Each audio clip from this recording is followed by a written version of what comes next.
Hello students, today we will do 30th question of our chapter first. On 1st April 2014, ABC started a business with capital 5 lakh, 450, 250 respectively according to the partnership agreement.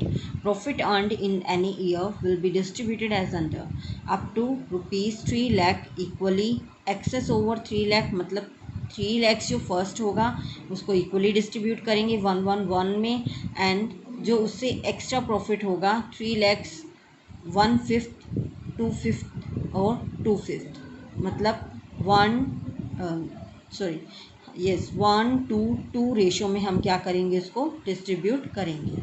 Allow interest on capital at 5% per annum and charge interest on drawing at 8% per annum. A and C are entitled to get monthly salaries of rupees 4,500, 5,500 respectively. In addition to salaries, both are entitled to get a commission of 4% each.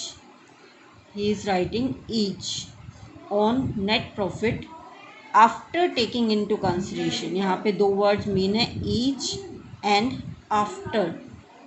ठीक है. into consideration salary किस किस को consider करना है मतलब minus करना है. कमीशन देने से पहले किस किस को कंसीडर करना है. कमीशन देने से पहले किस किस टर्म को आप सब्ट्रैक्ट करोगे. Salaries, interest and all commission. इस लाइन में 3 वर्ड इंपॉर्टेंट है. First is each, then after, then all such commission. Okay. अब इस सम में मैं आपको जो जो पॉइंट्स न्यू आए हैं वही कंसीडर करूँगी. जो ओल्ड पॉइंट्स है आप खुद निकालोगे उनको और डिस्कस करोगे. ठीक है. अगर कोई प्रॉब्लम आती है तो आप मुझसे डिस्कस करोगे इस बारे में. ओके. सो मैं आपको फॉर्मेट दिखा रही हूँ. P&L अप्रोप्रिएशन अकाउंट में हम क्या क्या राइट करते हैं. टू इंटरेस्ट ऑन कैपिटल हम फाइंड आउट कर लेंगे इजीली जैसे हम पहले फाइंड आउट करके आए हैं. सैलरी देनी है A एंड C. ए की हमने देनी है 50. देखो ये इजीली फाइंड आउट हो रही है. 4,500 पर मंथ है और 5,500 पर मंथ है तो इसको 12 से मल्टीप्लाई करके हम राइट कर देंगे. सैलरी आ जाएगी 54,000 and 66,000. That will be 1,20,000. Then commission देना है हमने ए और सी दोनों को कमीशन देना है. अब कमीशन हमारा इस क्वेश्चन में न्यू पॉइंट है तो हम वही डिस्कस करेंगे आज. कमीशन उसने क्या बोला था कि जो प्रॉफिट लेना है किसके ऊपर कमीशन मिलता है. प्रॉफिट के ऊपर ही मिलता है. तो प्रॉफिट हमें जो लेना है प्रॉफिट कौन सा लेना है. Net profit after taking into consideration salaries, interest and all such commission.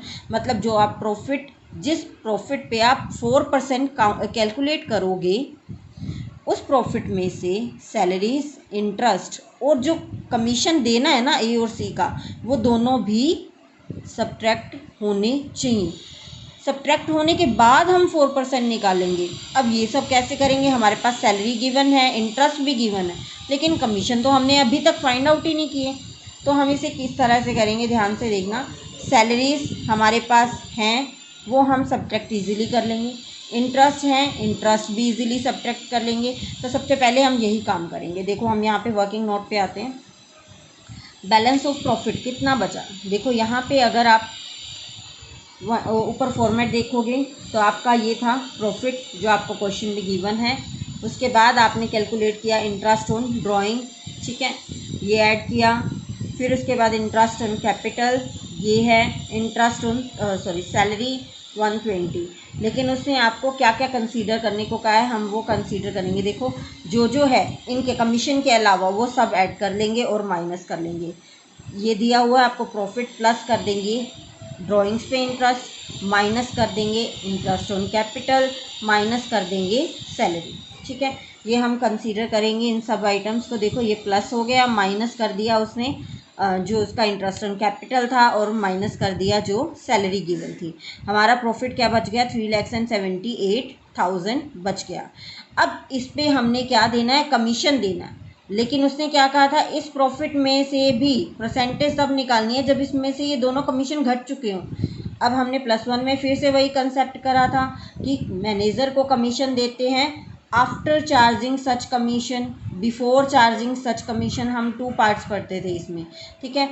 After charging such commission वाला केस लेंगे जिसमें हम करते थे ना 4 डिवाइड बाय 4% अगर गिवन है। देखो हमारे पास मैनेजर कमीशन के 2 केसेस हुआ करते थे।